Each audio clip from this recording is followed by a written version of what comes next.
देखो, redemption of debenture का मतलब होता क्या है? रिडीम करने का मतलब होता है पैसा पे ऑफ करना। Issue of debenture, debenture word का मतलब क्या है? लोन लेना। जो डिबेंचर इशू करता है वो लोन लेता है। अगर हम बोलते हैं कि हम डिबेंचर इशू किए हैं, इट मीन्स हम लोन ले रहे हैं। लोन या तो हम लोग बैंक से लेना बहुत कॉमन है, बहुत नॉर्मली सुनते हैं, बैंक से हम लोग लोन ले रहे हैं।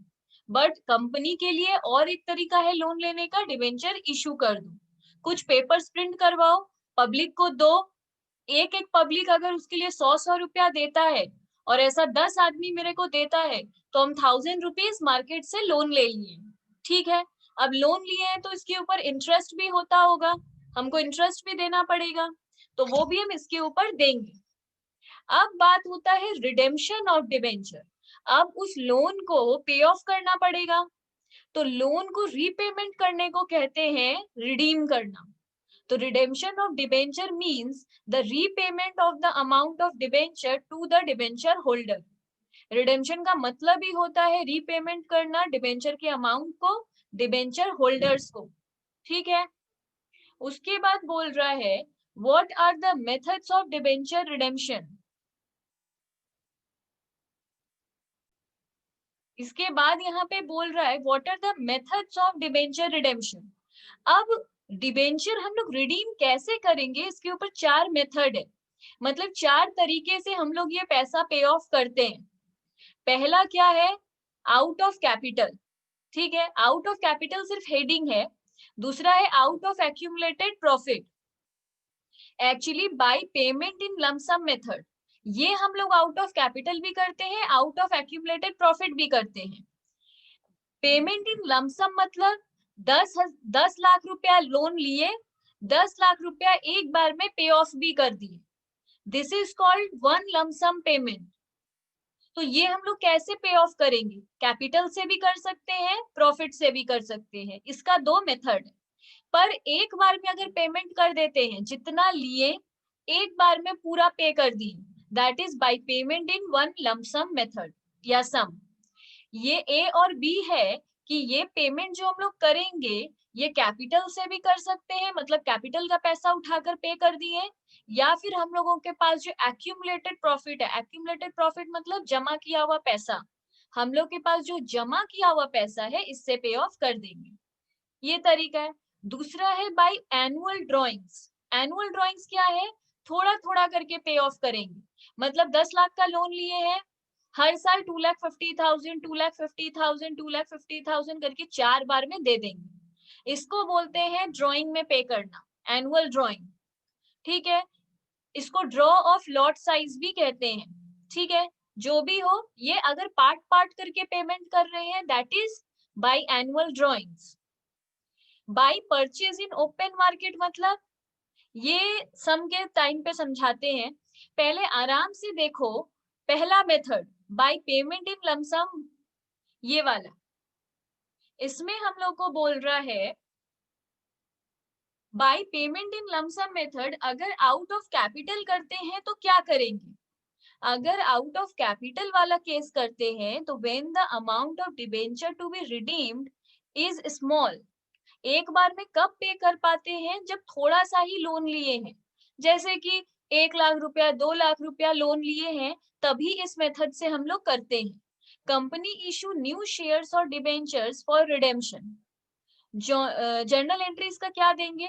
अगर रिडीम हम लोग पार में कर रहे हैं, मतलब 1 लाख लिए और 1 लाख ही पे ऑफ कर रहे हैं, उसको पार में पे करना कहते हैं, रिडीम करना कहते हैं। तो अगर पार में रिडीम कर रहे हैं तब क्या होगा? डिबेंचर चला गया इसलिए डेबिट हो गया, पैसा भी चला गया टू बैंक हो गया। अगर रिडीम प्रीमियम में कर रहे हैं, मतलब 1 लाख का लोन दिए हैं और पे कर रहे हैं 1,10,000, मतलब 10,000 ज्यादा पे ऑफ कर रहे हैं, इसको कहते हैं प्रीमियम में रिडीम करना। तो अगर 1 लाख लिए हैं और 1,10,000 दे रहे हैं, तो डेफिनेटली वो 10,000 मेरा लॉस है, क्योंकि जितना लिए उससे ज्यादा पे कर रहे हैं। तो ये प्रीमियम मेरा लॉस है, ज्यादा पे करना, इसलिए premium on redemption of debenture debit होता है, क्योंकि ये मेरा लॉस है। 1 लाख लिए, 1,10,000 दे रहे हैं, that 10,000 is my loss. Loss should always be debited, इसलिए प्रीमियम डेबिट होता है। अब ये जो लॉस है इसको हम राइट ऑफ कर देंगे, किससे? अगर मेरे पास पहले से सिक्योरिटी प्रीमियम है तो उससे, अगर वो नहीं है तो पीएल से, इसको हम लोग राइट ऑफ कर देंगे। अब बोल रहा है रिडेम्पशन एट डिस्काउंट, अगर लिए थे 1 लाख और दे रहे हैं 90,000, तो 10,000 यहाँ पे मेरा प्रॉफिट हो जा रहा है, क्योंकि हम लिए थे तुम लोग से 1 लाख और अब पे कितना कर रहे हैं तुम लोग को 90,000, तो मेरे को इस बार प्रॉफिट हो रहा है रिडीम करने से। That profit should be credited, इसलिए हम प्रॉफिट को 2 में लिखे हैं। अब बहुत सारे लोगों का क्वेश्चन होता है कि मैम 1 लाख अगर हम आप लोग को दिए हैं तो आपसे हम लोग 10,000 ही 90,000 ही क्यों लेंगे, 10,000 क्यों कम लेंगे?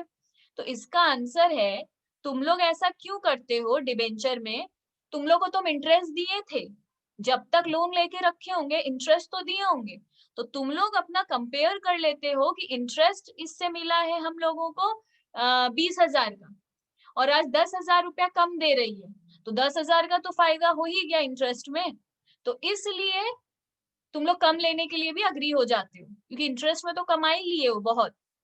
अब ये जो प्रॉफिट है इसको हम लोग कैपिटल रिजर्व में डाल देते हैं, तो profit on redemption of debenture to capital reserve, जो भी हम लोग प्रॉफिट करते हैं वो हम लोग कैपिटल रिजर्व में डाल देते हैं। तो दूसरा मेथड क्या था, by payment in one lump sum out of profit, अगर प्रॉफिट से पे ऑफ करें तो क्या करेंगे? तो देखो कैपिटल से पे ऑफ करेंगे वो बहुत इजी था, अगर पार में किए तो डिबेंचर टू बैंक, अगर प्रीमियम में किए तो डिबेंचर टू बैंक ही रहेगा, सिर्फ प्रीमियम डेबिट हो जाएगा, अगर डिस्काउंट में किए तो डिबेंचर टू बैंक ही रहेगा, सिर्फ प्रॉफिट क्रेडिट हो जाएगा। सिंपल है। अगर हम लोग आउट ऑफ प्रॉफिट करते हैं, मतलब अगर अपने प्रॉफिट से पे ऑफ किए हैं, तो क्या करेंगे? When adequate amount of profit is transferred from PL account to debenture redemption reserve account, हम लोग को सबसे पहले क्या करना पड़ेगा, डायरेक्टली हम लोग पीएल से पे नहीं कर सकते, प्रॉफिट मतलब पीएल, डायरेक्टली हम लोग पीएल से पे नहीं कर सकते, पहले पीएल के पैसे को डीआरआर में डालना पड़ता है, फिर डीआरआर के पैसे को हम लोग को पे कर, जितना यूज किए किए, बाकी जनरल रिजर्व में डालना पड़ता है। ये क्या है, पीएल टू डीआरआर, सोचो हम लोग 10 लाख का रिडीम कर रहे हैं, 10 लाख का पेमेंट कर रहे हैं, उसमें हम लोगों को पे करने के लिए पीएल से जितना भी पे करेंगे उतना डीआरआर में पहले डालना होगा, तो a company has to create DRR of 50% of the amount of debenture issued। अब 10 लाख रुपया अगर लोन लिए थे, मतलब 10 लाख का डिबेंचर इशू किए थे, तो डीआरआर में कितना डालेंगे? डीआरआर में सिर्फ 50% ही डालेंगे। ये सब कंपनीज एक्ट में लिखा हुआ है, वही का फॉलो करते हैं। क्यों करते हैं ये सब के ऊपर कोई आंसर नहीं है, बस किया जाता है 50% ही। तो जितना का भी डिबेंचर इशू किए थे हम लोग, इशू कितना किए थे 10 लाख का, 10 लाख में डीआरआर में कितना डाल देना पड़ेगा 5 लाख, 50%। अब डीआरआर का जो पैसा है वो रिडेम्पशन प्रोसेस कंप्लीट हो जाने के बाद उस पूरे पैसे को जनरल रिजर्व में डाल देंगे। अब कोई पूछेगा मैम ये सब क्यों करेंगे, पी जब प्रॉफिट से ही पे कर रहे हैं तो सीधे पीएल से कर देंगे। तो बैलेंस शीट देख के कैसे समझ में आएगा कि इस साल कंपनी ने रिडेम्पशन किया है? अगर सीधे प्रॉफिट से ही पे कर देगा डिबेंचर को तो बैलेंस शीट में क्या दिखेगा, पीएल कम हो गया और अब डिबेंचर नहीं है। पर ये कोई तरीका नहीं हुआ, क्लियरली दिखना चाहिए कि डिबेंचर रिडीम हुआ है, इसके लिए एक डिबेंचर रिडेम्पशन रिजर्व बनाना पड़ता है। बाद में लास्ट में रिडेम्पशन हो जाने के बाद जो भी डीआरआर का पैसा था उसको जनरल रिजर्व में डाल दिया जाता है। तो इसके ऊपर अभी एक सम करते हैं। अब देखो ये सम में, इस सम में क्लियरली बोल रहा है C limited, a chemical fertiliser manufacturing company has annual turnover of 84 crore. Turnover हमारे किसी काम का नहीं है, ये एक इररिलेवेंट इंफॉर्मेशन है। On Jan 1, 2018, the company had issued 8,000 10% debenture of 500 each at par। हम लोगों ने इशू किया है 8,000 डिबेंचर, परसेंट को इग्नोर करो, हम लोगों ने 8,000 डिबेंचर इशू किया है, मतलब, और एक एक डिबेंचर 500 रुपए का है, तो हम लोगों ने टोटल कितने का इशू किया है?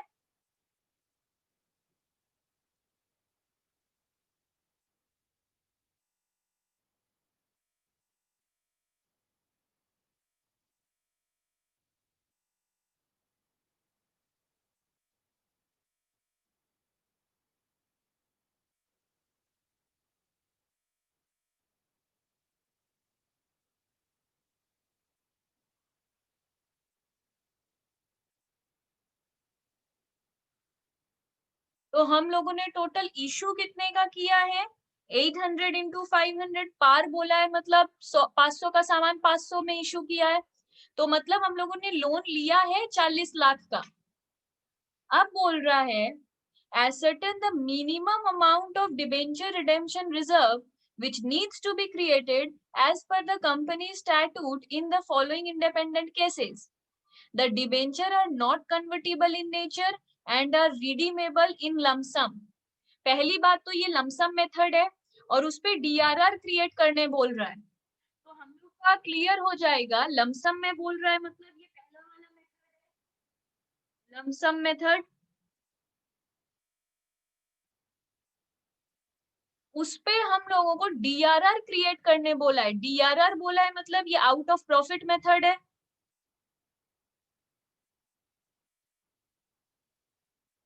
तो यहाँ हम लोग बहुत क्लियर है कि ये कौन से पार्ट से पूछ रहा है। अच्छा, एक चीज हम लोग को और ध्यान देना होगा, दो तरीके का डिबेंचर होता है, हम ये भी अपने थ्योरी में बताए हैं, कन्वर्टिबल, नॉन कन्वर्टिबल। तो ये जो 50% वाला इंफॉर्मेशन है, दिस इज फॉर कन्वर्टिबल। यहाँ पे नोट्स की तरह या फिर जो मेरा नोट्स है उसमें अगर हम बताएं तो वहां पर ये लिख लो।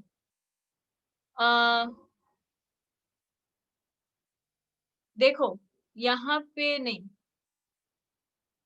हाँ, यहाँ हम ऊपर बताए हैं company has to create DRR of 50% of the amount of, लिख दो कन्वर्टिबल डिबेंचर, जिसके कॉपी में लिखा हुआ है ऑलरेडी, वहां लिख दो 50% of the amount of convertible debenture issued. अगर कन्वर्टिबल डिबेंचर इशू होता है तब 50%, पर अगर नॉन कन्वर्टिबल डिबेंचर इशू होता है तो 25%। तो कंप्लीटेड के बाद एक लाइन ऐड कर दो।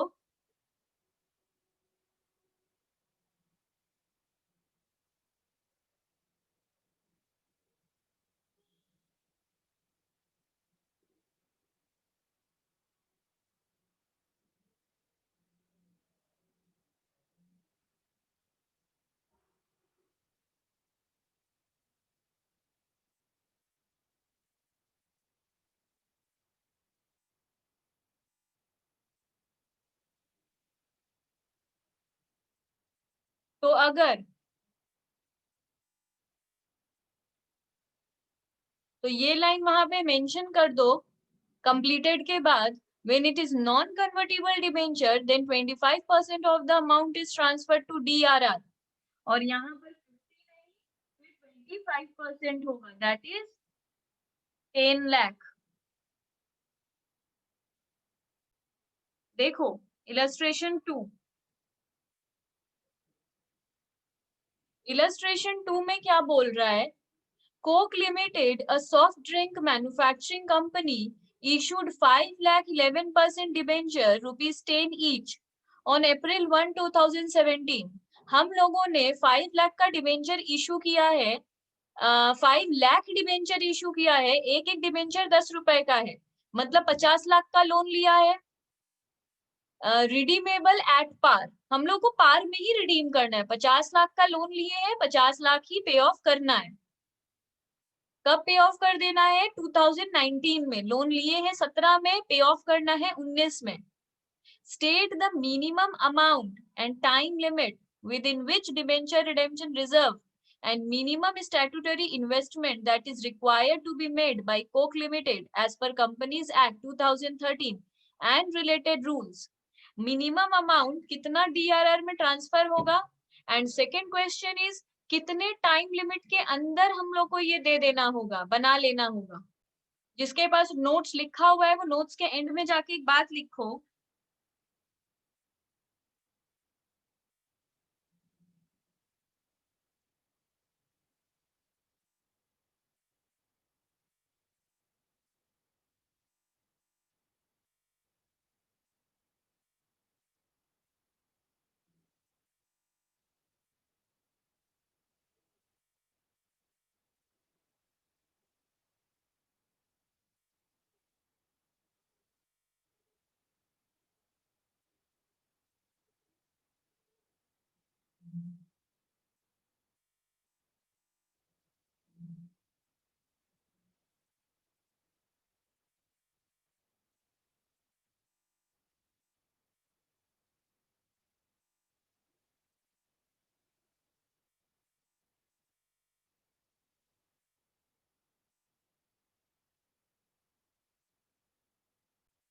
तो इसमें मिनिमम अमाउंट हम लोग कितना ट्रांसफर करेंगे?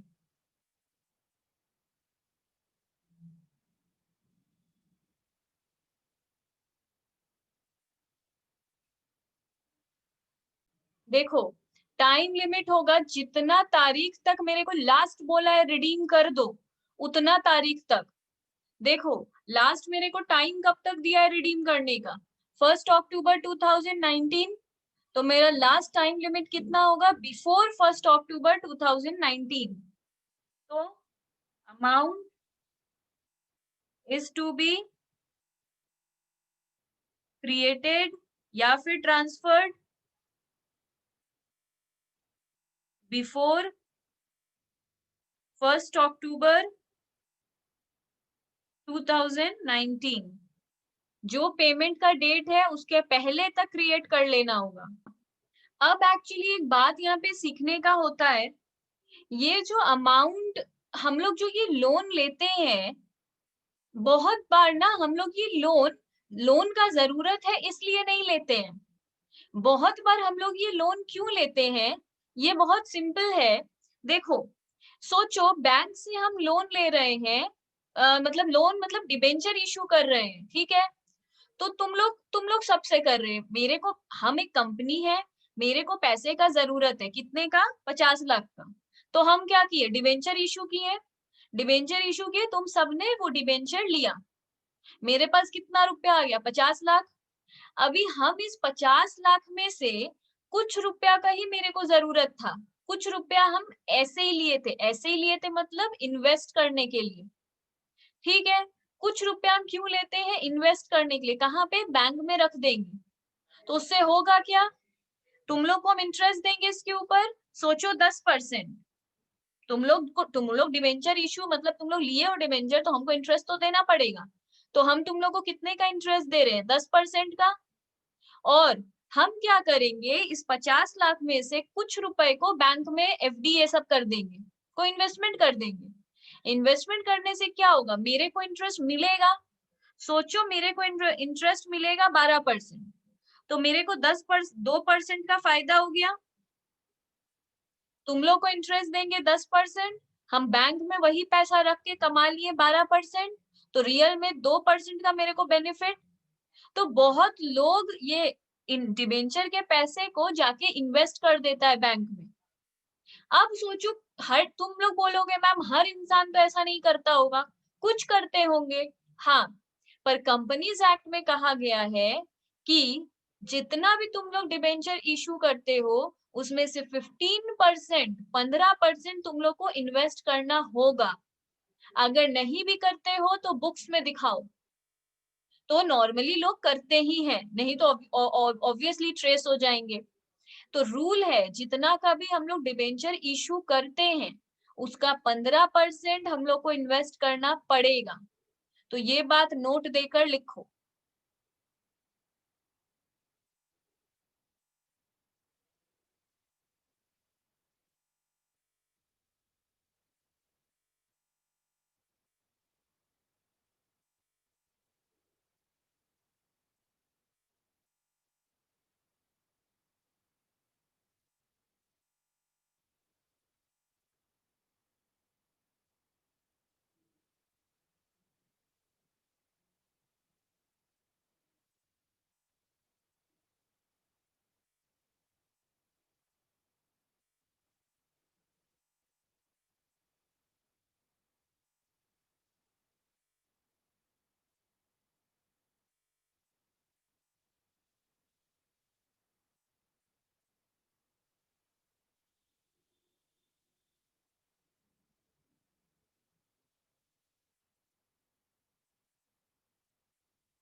ये डेट है, डेट का ध्यान हम लोग को सम करते वक्त, जर्नल करते वक्त रखना है। अभी काम का सिर्फ क्या था, वो इन्वेस्टमेंट कितने का करेगा, 50 लाख का 15%।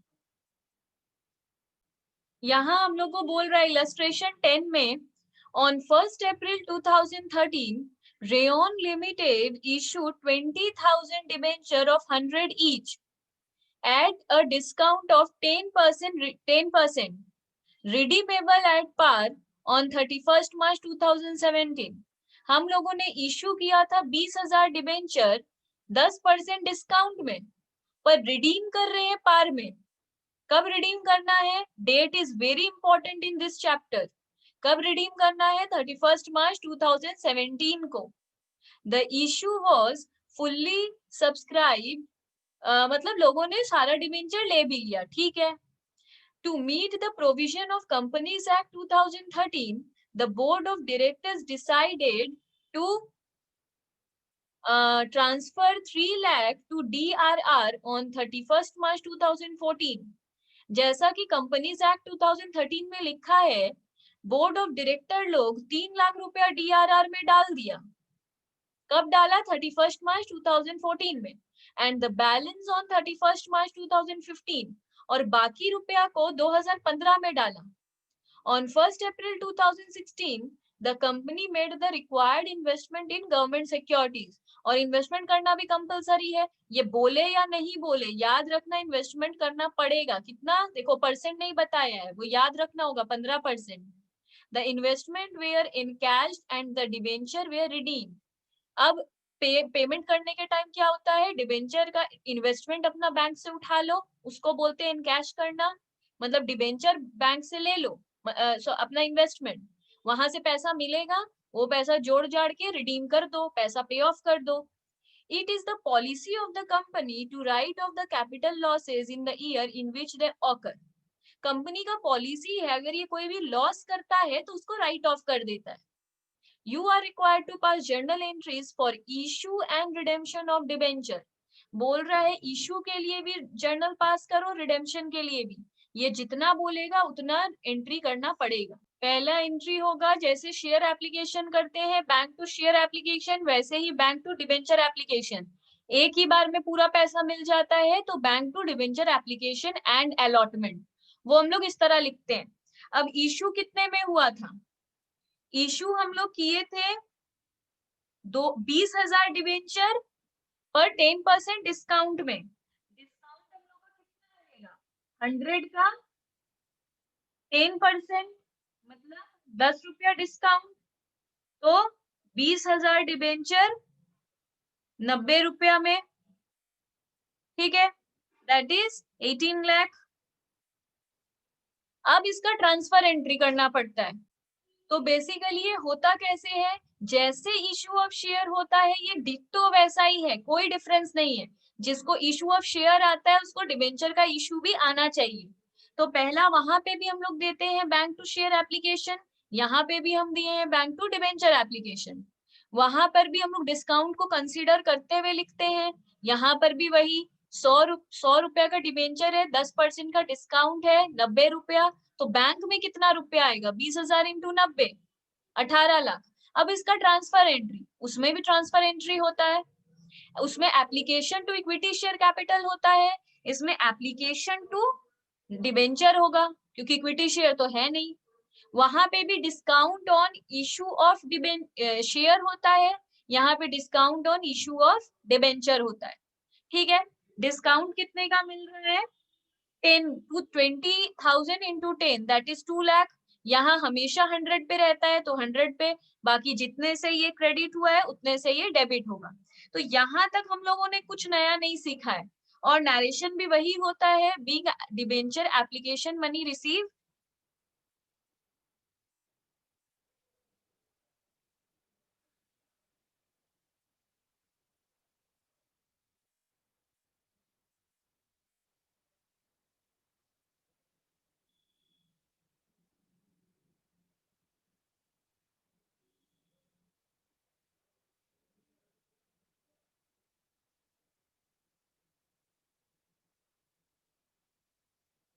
Being amount transfer to debenture account. अब इसके बाद हम लोग क्या करेंगे, देखो कंपनी क्लियरली ऊपर सम में लिखा था कि कंपनी का नेचर है जो भी लॉस वो करता है उसको तुरंत राइट ऑफ करता है, ऐसा सम लिख दिया है।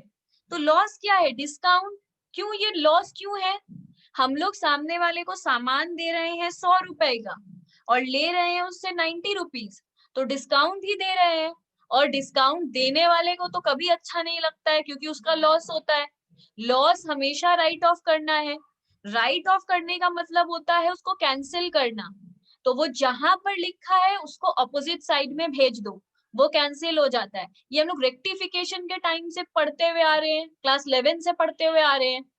तो डिस्काउंट डेबिट में है, इसको टू में लिख दो, ये कैंसिल हो जाएगा।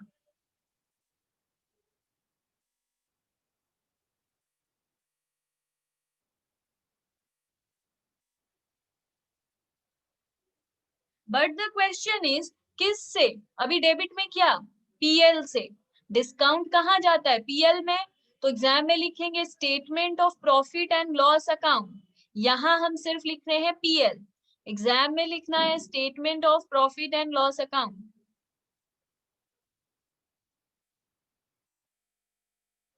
तो ये हम डिस्काउंट कहाँ डाल दिए, पीएल में। अब क्या करना है, ओके यहाँ पे डेट मेंटेन करना चाहिए इशू ऑफ डिवेंचर में। तो हम इशू कब किए हैं, 1/4/13 में। तो ये सारा काम कब हुआ है, 1/4/13 में ही हुआ है ये दोनों काम।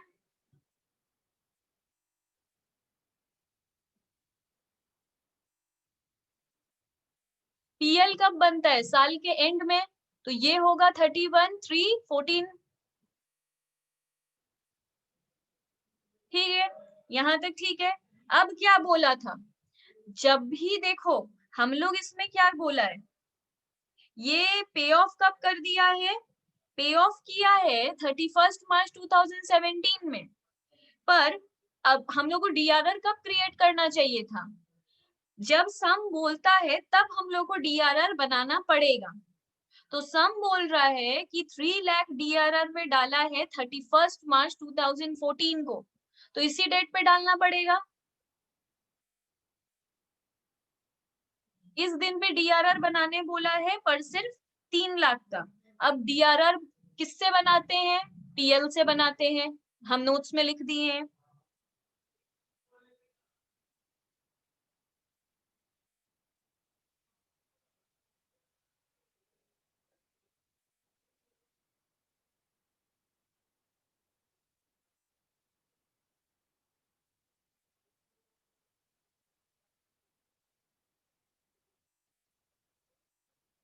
ये जो हम फर्स्ट 3 एंट्री किए, ये इशू ऑफ डिबेंचर का है, ये रिडेम्पशन ऑफ डिबेंचर का नहीं है। ये हम लोग इशू ऑफ डिबेंचर में पढ़कर आए, ये तीनों वहां का एंट्री है। ये जो अभी कर रहे हैं ये अब रिडेम्पशन हम शुरू किए हैं, ये फोर्थ से, ये से। तो सबसे रिडीम करने का पहला काम होता है डीआरआर में ट्रांसफर करो। अब दूसरा काम क्या होगा, जो भी अमाउंट है उसको हम लोग देखो पे ऑफ कब करना है, पे ऑफ करना था हम लोगों को 31 मार्च 2017। जो भी साल में हम लोगों को ये पे ऑफ करना है उससे ठीक 1 साल पहले वाला 1 अप्रैल को हम लोग इन्वेस्टमेंट कर लेंगे। मतलब पे ऑफ करना था 2017 में, तो इन्वेस्टमेंट कब करना पड़ेगा, 2016 में। ये पहले याद रखो, डेट इज वेरी इंपॉर्टेंट। अगर हम लोग को रिडीम करने का टाइम दिया है 2017, तो हम लोग इन्वेस्टमेंट कब करेंगे, ठीक 1 साल पहले, दैट इज इन 2016। अब 2016 में कब, हम क्लियरली लिखवाए हैं, बिफोर और ऑन 30 अप्रैल। ठीक है, तो 30 अप्रैल को या 30 अप्रैल के पहले हम लोगों को ये कर देना है। ये 30 अप्रैल, और दी हाँ। अब डीआरआर तो सम बोल दिया था कि सिर्फ 3 लाख का बनाना है, पर इन्वेस्टमेंट का डेट दे दिया है सम में। इन्वेस्टमेंट किया है on 1/4/16, the company required investment. तो 1/4/16 में इन्वेस्टमेंट किया है। इन्वेस्टमेंट करेगा तो असेट तैयार होगा। इन्वेस्टमेंट अगर खरीदते हैं तो क्या देते हैं, इन्वेस्टमेंट कम्स इन। मतलब DRI, एग्जाम में नो शॉर्ट फॉर्म। तो जर्नल क्या होगा? Debenture redemption investment account debit. Simple, हम लोग अकाउंट्स में इन्वेस्टमेंट सुनते थे, तो इन्वेस्टमेंट खरीदते थे तो क्या लिखते थे? इन्वेस्टमेंट अकाउंट डेबिट, ये वही है। और मेरा पैसा चला जाएगा टू बैंक।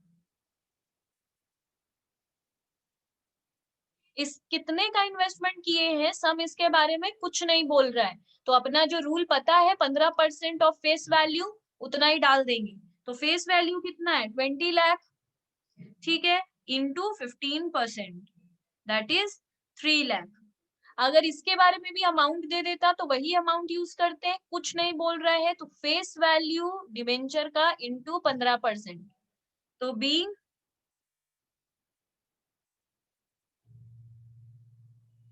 इन्वेस्टमेंट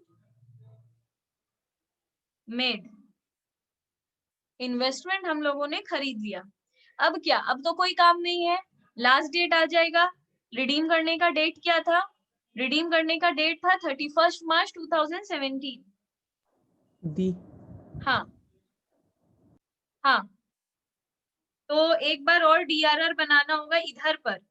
31/3/15, एक साल के बाद, जिस साल से शुरू किए हैं उसके नेक्स्ट ईयर फिर से एक बार DRR बनाना होगा। क्यों DRR दोबारा बनाना होगा?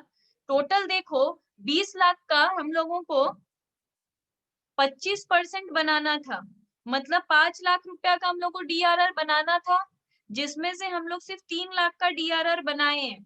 तो 2 लाख का DRR और बनाना है।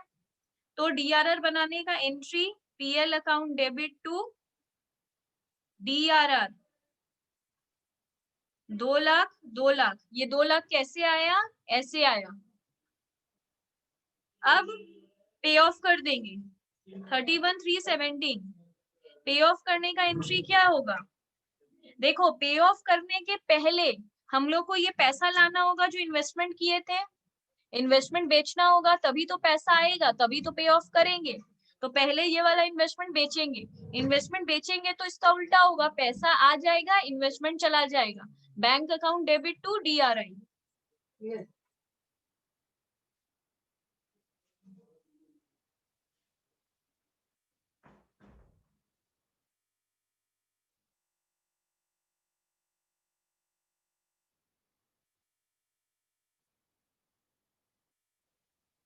अब हम लोग क्या किए? इन्वेस्टमेंट बेच दिए।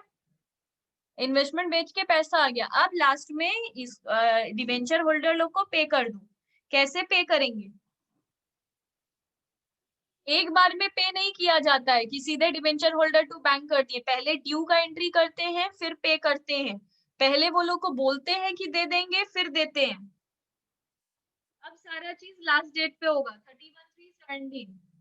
9% debenture account debit to debenture holder.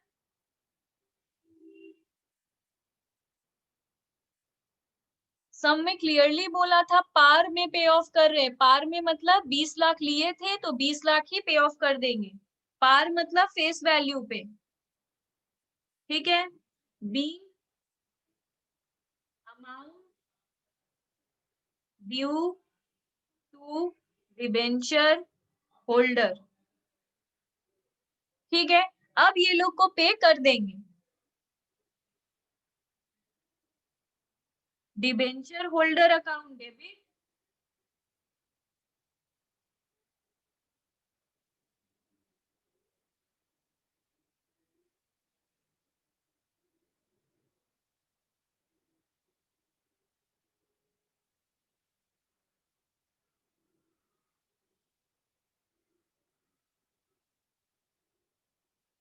अब लास्ट में जो भी DRR में पैसा है उसको जनरल रिजर्व में ट्रांसफर कर देंगे।